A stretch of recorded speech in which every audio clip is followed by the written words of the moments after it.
Hello guys, welcome back to the channel. So guys, आज की video में मैं सॉल्व करूंगा LRU cache problem, LeetCode problem number 146। So ये बहुत ही इंटरेस्टिंग प्रॉब्लम है और मोस्ट फ्रीक्वेंटली आस्क्ड क्वेश्चन है in interviews for like software engineering roles हो या वेब डेवलपमेंट रोल्स हो। एलआरयू कैश प्रॉब्लम बहुत ही मोस्ट कॉमनली आस्क्ड प्रॉब्लम है इंटरव्यूज के लिए। तो मैं ये पूरी प्रॉब्लम को बहुत ही आसानी से समझाऊंगा और कोड लिखूंगा सी प्लस प्लस में। तो मैं चाहूंगा कि आप ये पूरी वीडियो लास्ट तक देखें अगर आपको समझना है एलआरयू कैश। और मैं गारंटी दे सकता हूँ कि इस वीडियो को देखने के बाद कभी दोबारा नहीं देखना पड़ेगा आपको एलआरयू कैश के बारे में कुछ भी, क्योंकि मैं पूरा ब्रेक डाउन कर दूंगा इसका शुरू से लेके लास्ट तक और आपको कोई प्रॉब्लम नहीं आएगी। सो ठीक है, फिर स्टार्ट करते हैं। तो वीडियो को लास्ट तक देखना। अभी मजा आएगा ना भिड़ो। तो गाइस स्टार्ट करते हैं। सो सबसे पहले हम रीड कर लेते हैं प्रॉब्लम स्टेटमेंट को। सो प्रॉब्लम स्टेटमेंट क्या बोल रहा है? Design a data structure that follows the constraints of a least recently used cash. ठीक है, तो हमें इम्प्लीमेंट करनी है लीस्ट रिसेंटली यूज्ड कैश। तो पहले मैं आपको एग्जांपल देके नेटफ्लिक्स का समझा देता हूँ कि लीस्ट रिसेंटली यूज्ड कैश जो है उसको कैसे समझना है। ठीक है, तो हम देखते हैं नेटफ्लिक्स का एग्जांपल। सो आप देखेंगे कि जब भी हम नेटफ्लिक्स पे कोई मूवी देखते हैं या कोई भी ओटीटी प्लेटफॉर्म पे कोई मूवी देखते हैं, तो जो भी हमने सबसे लास्ट मूवी देखी होती है वो हमारी एक विंडो, रिसेंटली वॉच्ड विंडो में ऐड हो जाती है। फॉर एग्जांपल, सपोज हमने नया अकाउंट बनाया नेटफ्लिक्स पे और हमने सबसे पहले मूवी देखी कोई भी, मान लेते हैं stranger thing, right. Stranger things हमने पहली मूवी देखी या पहली सीरीज देखी, तो वो रिसेंटली वॉच्ड में हमारे आएगी सबसे पहले, राइट। और कोई नहीं होगी, बिकॉज सबसे पहली मूवी हमने वही देखी है। तो अगर हम बीच में कहीं छोड़ के चले जाते हैं तो वापस अगर हम आएंगे तो वही मूवी देखेंगे तो वो हमें सबसे ऊपर नजर आएगी रिसेंटली वॉच्ड में, राइट। तो अब क्या होता है, अब हमारा मन करता है यार हमने ये बाहर की सीरीज देख ली, अब हमें कुछ इंडियन देखना है, तो हम कोई इंडियन मूवी लगा लेते हैं। फिर हम, लेकिन हमारा बीच में कुछ काम आ जाता है तो हम छोड़ के चले जाते हैं, तो वो भी हमारी रिसेंटली वॉच्ड में हो जाती है। क्योंकि अगर हम दोबारा आए तो हमें पता हो कि हम ये यहाँ पे छोड़ के गए थे, तो वो वहीं पे मिलेगी हमें सबसे शुरू में, राइट। और वो पीछे जा चुकी होगी जो हमने पहले देखा था स्ट्रेंजर थिंग, और हिंदी मूवी पहले आ चुकी होगी, राइट। सो ऐसे हमारी एक रिसेंटली वॉच्ड विंडो होती है जिसके अंदर जो भी हम रिसेंटली वॉच करते हैं मूवीज या सीरीज जो भी, वो उसमें ऐड होती रहती है। तो इसका फायदा क्या होता है कि हमें ना ढूंढना नहीं पड़ता, और जो भी हम जहाँ पे भी छोड़ के जाते हैं मूवी को वो हमें वहीं से स्टार्ट होके मिल जाती है, राइट। सो इससे एक बोल सकते हैं कस्टमर जो है हमारा यूजर जो है वो उसकी रिटेंशन हो गई कि अब उसको ढूंढना नहीं पड़ रहा, तो उसको एफर्ट नहीं मारना पड़ रहा, और एफर्ट नहीं करना पड़ रहा तो यानी कि उसके लिए आसान हो गया ये ऐप को चलाना। ठीक है, तो अब ये जो विंडो है इसका कुछ पर्टिकुलर साइज होता है। फॉर एग्जाम्पल, अगर मान लो यहाँ पे हमने कर दिया डेवलपर ने कि यहाँ पे 10 मूवीज ही आ सकती हैं, उसके बाद जो भी होगी वो शुरू में आ जाएगी, लेकिन जो लास्ट वाली थी वो निकल जाएगी इस विंडो से। ठीक है, तो हमें बेसिकली ये विंडो ही करनी है इम्प्लीमेंट। तो इसमें क्या करना है हमें कि जब भी हम कोई न्यू चीज़ देखें और अगर वो विंडो में नहीं है तो उसको सबसे आगे ऐड कर दो। सपोज करो कि हम चाहते हैं कि हम स्ट्रेंजर थिंग दोबारा देखने लग जाए, तो अब जब देखेंगे तो वो विंडो में तो होगा लेकिन उसे हमें आगे ला के रखना है, बिकॉज अब हम वो हो जाएगा बेसिकली रिसेंटली वॉच। ठीक है, तो ये पूरा जो एग्जाम्पल है विंडो में, इसमें क्या क्या होगा हम देखते हैं। तो हमारे क्वेश्चन के हिसाब से देखेंगे तो हमें एक एलआरयू कैश क्लास इंप्लीमेंट करनी है। ठीक है, उसके अंदर एक कैपेसिटी होगी, जैसे मैंने आपको बताया 10 विंडो साइज, तो ये कितना भी हो सकता है, ये हम स्पेसिफाई कर सकते हैं खुद से। ये 20 भी हो सकता है, 10 भी हो सकता है, 12 भी, ये हम, तो यहाँ पे कैपेसिटी दी हुई है उतनी साइज की हमें एक विंडो इंप्लीमेंट करनी है बेसिकली। उसके अंदर क्या क्या फंक्शन होने चाहिए? इंट गेट, तो गेट फंक्शन होना चाहिए। उसमें एक बेसिकली क्या होगा, अगर हम कोई भी की डालें, अगर वो की एग्जिस्ट करती है तो भाई, अगर उस विंडो में है वो, तो भाई हम उसको आगे लेके आ जाएंगे और रिटर्न कर देंगे उस की वैल्यू। ठीक है, अगर वो विंडो में नहीं है तो हम क्या करेंगे, हम उस रिटर्न -1 कर देंगे।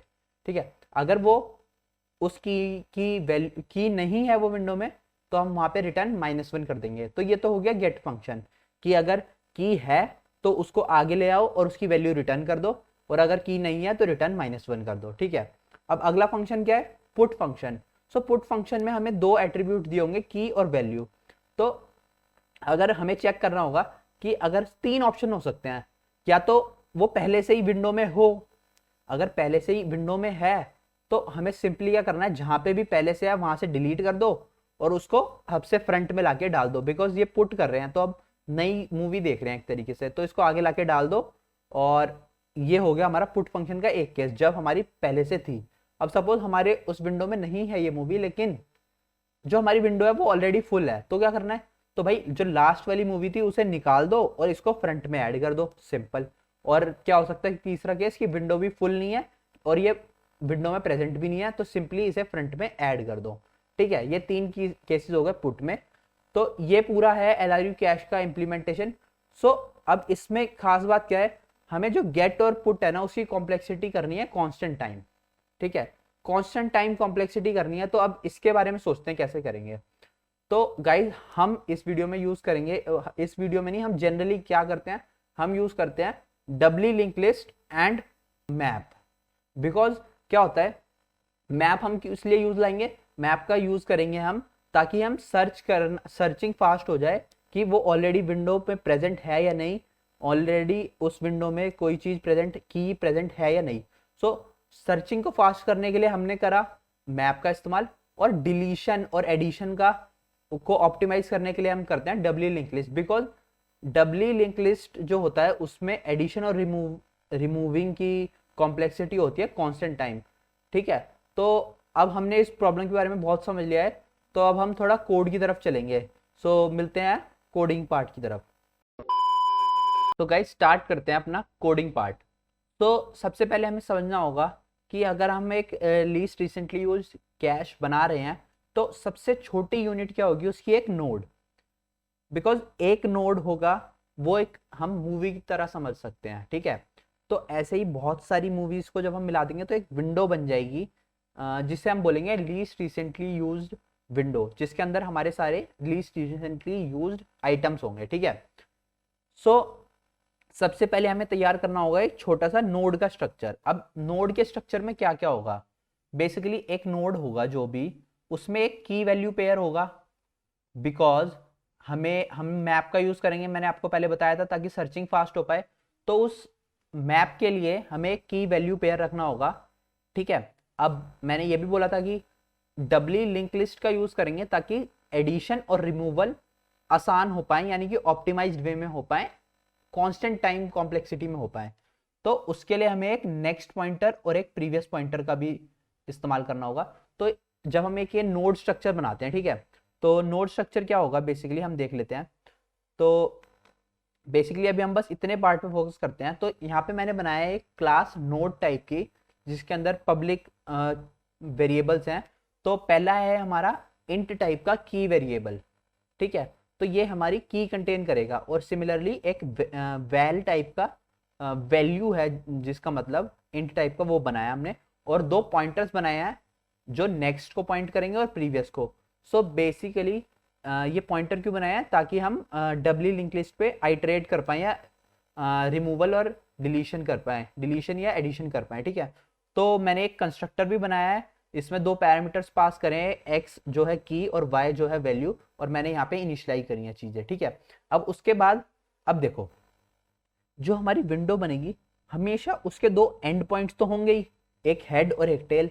तो हमने पहले से दो वेरिएबल भी बना के रखने हैं, एक हेड और एक टेल, ताकि जो हमारी प्रॉब्लम्स हैं वो थोड़ी ईजी हो जाएं, ताकि हमारे पास दो रेफरेंस पॉइंट हो हमेशा, जिसकी मदद से हम एडिशन या डिलीशन कर पाए। बिकॉज जब हमारी पूरी वो भर जाती है विंडो, तो हम पीछे से निकाल देते हैं, और जब हमारे को कुछ चीज़ ऐड करनी होती है तो हम फ्रंट में डालते हैं। तो हम अगर हमारे पास दो रेफरेंस पॉइंट होंगे हेड या टेल, तो हमारा काम जो है वो आसान हो जाएगा। तो हम दो वेरिएबल्स और बनाएंगे नोड टाइप के, हेड और टेल।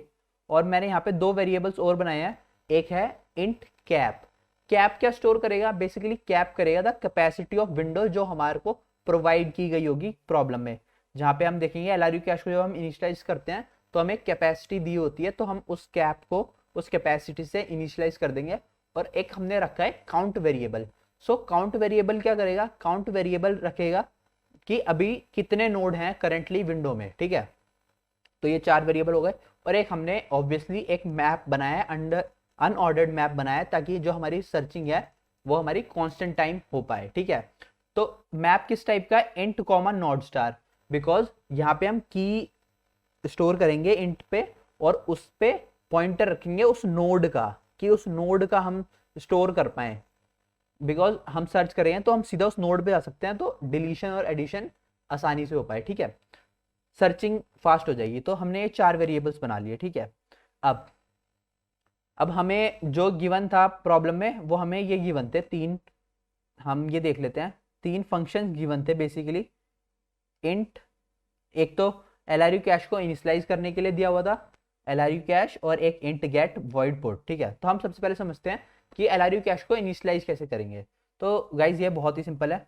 सबसे पहले हमने क्या, जो हमारा कैप वेरिएबल था उसको कैपेसिटी से इनिशियलाइज कर दिया, और जो इनिशियल काउंट है, बिकॉज अभी तो शुरू में जो हमारी विंडो है वो खाली होगी, तो हमने काउंट को 0 कर दिया, और हमने हेड और टेल को भी इनिशियलाइज कर दिया। तो सिंपल सी बात है, मैं यहाँ पे करके दिखा देता हूँ। हेड और टेल को क्या करना है हमें, हेड में हमने की और वैल्यू डाल दी 0,0, ठीक है। और यहाँ पे हम इसका प्रीवियस क्या होगा, ऑब्वियसली नल, बिकॉज हेड के ऊपर तो कुछ पहले कुछ होगा नहीं, और हेड के बाद क्या होगा, हेड के बाद होगी शुरू में टेल, ठीक है। यहाँ पे भी हमने 0,0 डाल दिया, ये है हमारी हेड और ये है हमारा टेल, ठीक है।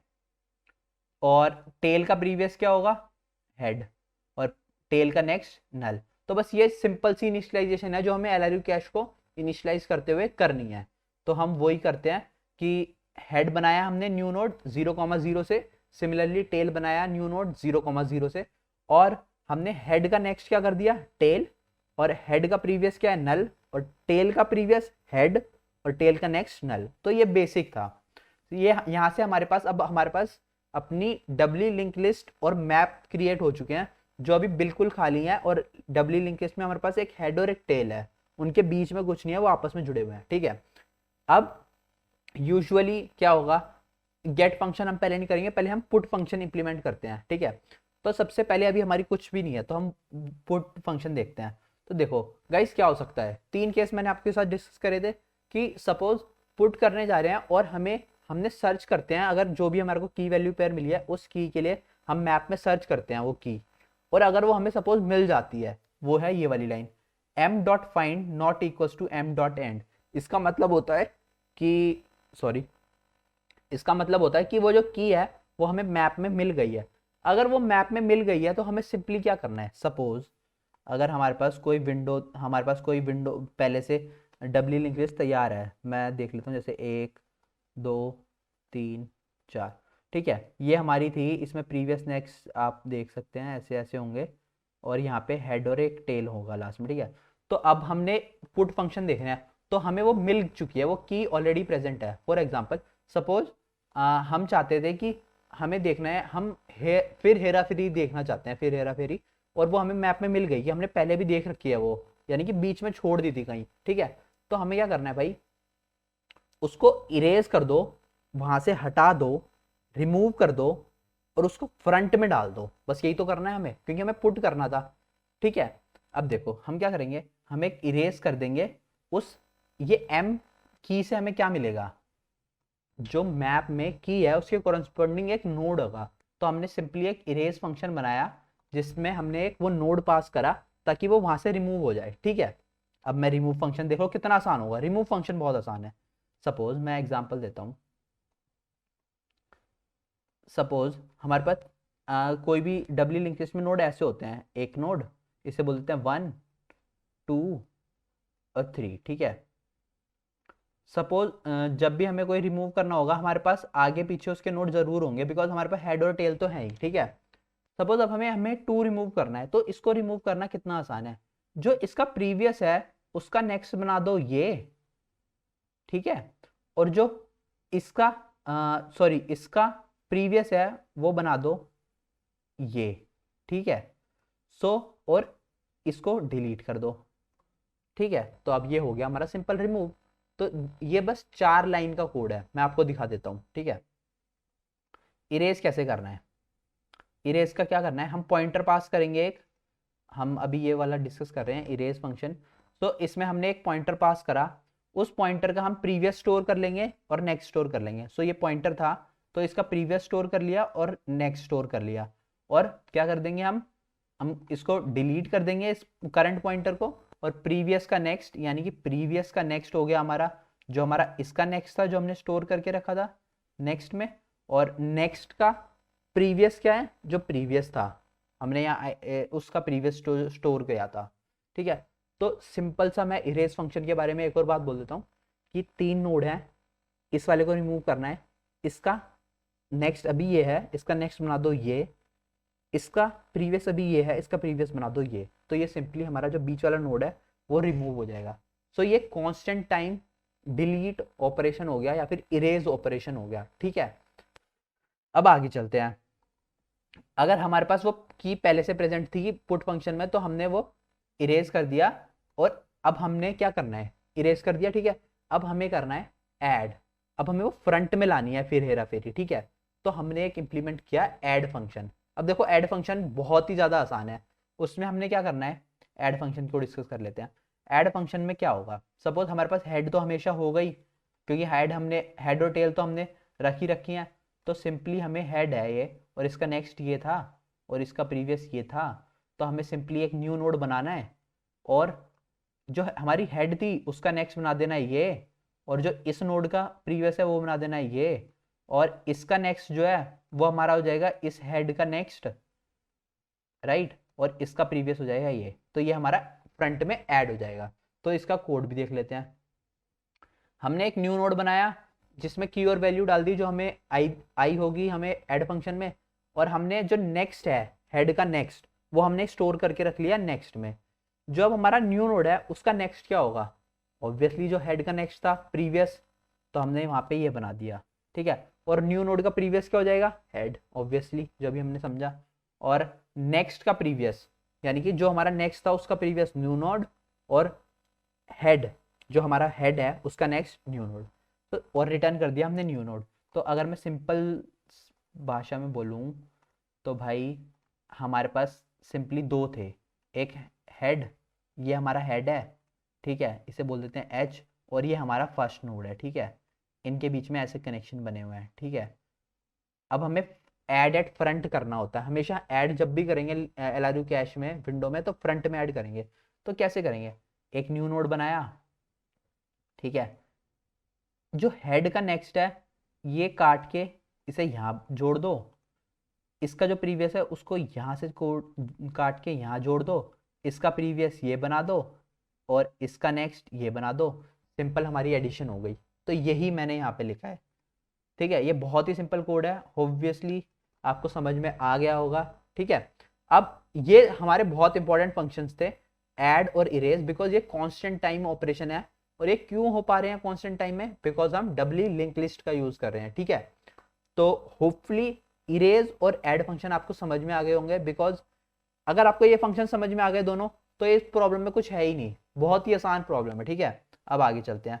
तो हमने इरेज कर दिया था, अगर हमारी पहले से की फिर हेरा फेरी मूवी प्रेजेंट थी उसमें, तो हमने पहले तो उसे इरेज कर दिया था जहां भी था, फिर उसे हमने ऐड कर दिया था फ्रंट में, और जो हमने मैप में उसकी करंट नोड की वैल्यू डाल दी थी, m ऑफ की is equal to current.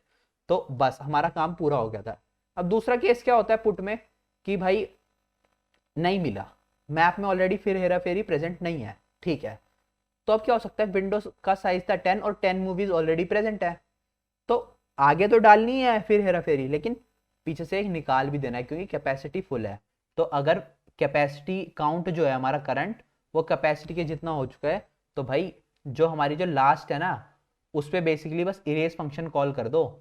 Int क्या होगी, टेल का प्रीवियस जो होगा वो हमारा लास्ट होगा ना, हमारा टेल और हेड तो हमेशा फिक्स है, उनको कुछ चेंज नहीं कर रहे हम, तो उससे जो पहले वाला है उसको रिमूव कर दो बस। तो हमने वही करा है कि टेल का प्रीवियस का की, उसकी की निकाली, तो उस की से हमें पता चल जाएगा कि वो नोड का पॉइंटर कौन सा है, और वो हमने पास कर दिया इरेज फंक्शन में, और फिर हमने वो अगर वो इरेज कर दिया, तो यहाँ पे एक ध्यान लेने वाली बात यह है कि अगर हम उसको लिंक लिस्ट से रिमूव कर रहे हैं तो उसे हमें मैप से भी रिमूव करना है, तो उसके लिए हमने फंक्शन कॉल कर दिया m.erase ऑन मैप। ठीक है, तो होपफुली अभी तक आप मेरे साथ होंगे। तो अब अगर मान लो तीसरा केस क्या हो सकता है, जब कैपेसिटी फुल ही ना हो। अब हमने ये रिमूव कर दिया, अब बस हमें पता चलता है कि हमें बस ऐड ही तो करना है। तो हमने एक नया न्यू नोड बनाया, बेसिकली ऐड फंक्शन कॉल करके कर दिया, और उसका पॉइंटर आ गया हमें ऐड से। और हमने फिर सिंपली जो हमने पहले करा था की मैप में वो नोड स्टोर कर दिया उस की के लिए। और काउंट जो है अब लिंक लिस्ट का, वो अगर हमारी कैपेसिटी फुल होगी तो मिनिमम, बेसिकली मिनिमम होगा कि जो भी होगा ना काउंट हम मिनिमम स्टोर करेंगे, या तो कैपेसिटी का या काउंट प्लस 1 का। बिकॉज हम फुल से बड़ा साइज नहीं कर सकते, कैपेसिटी से बड़ा साइज नहीं कर सकते कभी भी, ठीक है। तो उसके लिए हमने ये फंक्शन कॉल करा है, ठीक है। तो होपफुली आपको पुट फंक्शन समझ में आ गया होगा, बहुत ही सिंपल है, ठीक है। अब हम चलते हैं गेट फंक्शन की तरफ। तो यार गेट फंक्शन में क्या करना है, अगर की प्रेजेंट है तो उसका नोड रिटर्न कर दो, लेकिन उसे आगे भी ऐड कर देना, पीछे से हटा के आगे ऐड कर देना। लेकिन अगर वो की प्रेजेंट नहीं है तो हमें रिटर्न -1 करना है, ठीक है। तो सिंपल इतना है। तो अगर इफ एम डॉट फाइंड की प्रेजेंट है तो भैया पहले एक की जो वैल्यू है वो एक आंसर में निकाल लो, बिकॉज वो वैल्यू हमें रिटर्न करनी है। और इरेज कर दो उसे जहाँ पे भी वो पहले पोजीशन पे है, और उसको ऐड कर दो फ्रंट में। और मैप में फिर अपना न्यू नोड डाल दो, उस की उस मैप में की के कॉरस्पॉन्डिंग न्यू नोड डाल दो, और रिटर्न कर दो अपना आंसर जो हमने सेव किया हुआ था वो वैल्यू में, ठीक है। ये बहुत ही सिंपल था। और अगर वो मैप में है ही नहीं तो इसका मतलब वो विंडो में है ही नहीं, तो भाई रिटर्न -1 कर दो, ठीक है। तो यही है गाइज, ये सिंपल सा कोड था। अब मैं आपको ये कोड आप लिख लेना, कोड बेसिकली मुश्किल नहीं होता, हमारा सोचने का तरीका बहुत इंपॉर्टेंट मैटर करता है। अगर आपने पूरा कोड दिमाग में सोच लिया ना, तो आप यहाँ पे लिखो या ना लिखो उससे ज़्यादा फर्क नहीं पड़ता। बिकॉज जब हम इंटरव्यू में बैठते हैं तो अगर हमें दिमाग में सोच पा रहे हैं ना, तो ऑब्वियसली बात है, अगर हमने अपनी लैंग्वेज पे काम किया हुआ है तो हम वो कोड लिख ही देंगे, चाहे कुछ भी कितना मुश्किल भी कोड हो, ठीक है। तो अब मैं लास्ट एक समरी दे देता हूँ इस क्वेश्चन की। ये बहुत ही इंटरेस्टिंग क्वेश्चन था, मेरा one of the favourite question है। तो ठीक है, सिंपल, बिल्कुल सिंपल में समरी, एक LRU कैश बनाना है, एक नोड है, नोड में की वैल्यू स्टोर होगी, प्रीवियस पॉइंटर, नेक्स्ट पॉइंटर, ताकि डब्ल्यू लिंक लिस्ट हेड और टेल हमारे पास हमेशा फिक्स रहेंगे, उनके बीच में चलेगा जो भी चलेगा। क्योंकि डिलीशन, रिमूव और इरेज हमें ऑप्टिमाइज करना है, तो हमने डब्ल्यू लिंक लिस्ट का यूज़ किया। मैप किस लिए यूज़ कर रहे हैं, ताकि सर्चिंग को फास्ट कर पाएँ। गेट में क्या करना है, अगर भाई वो की ऑलरेडी प्रेजेंट है तो उसको वहाँ से इरेज करके फ्रंट में डाल दो और रिटर्न कर दो वैल्यू। अगर वो की है ही नहीं मैप में तो गेट फंक्शन में रिटर्न -1 कर दो। अगला आता है पुट फंक्शन। पुट फंक्शन में 3 केसेस हैं। पहला केस, अगर वो मैप में है ही नहीं तो भाई उसे फ्रंट में डाल दो।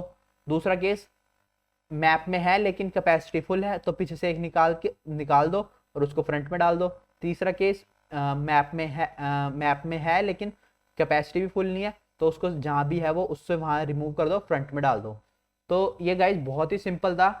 अगर अभी तक आपने वीडियो देखी है पूरी तो मैं गारंटी करता हूँ कि आपको ये प्रॉब्लम समझ में आ गई होगी। और अगर समझ में आ गई है तो लाइक कर देना और एक कमेंट जरूर छोड़ देना कि हाँ मेरे को समझ में आ गई, ठीक है। पता चल जाए मेरे को कि आपको समझ में आ गई। तो बस यही था। अगर आपको कोई प्रॉब्लम है जो आपको समझने में प्रॉब्लम आ रही है तो आप कमेंट में लिख दें कि मेरे को ये प्रॉब्लम समझनी है, तो मैं कोशिश करूँगा उसके ऊपर एक वीडियो बनाने की। तो मिलते हैं अगले वीडियो में। Thanks for watching.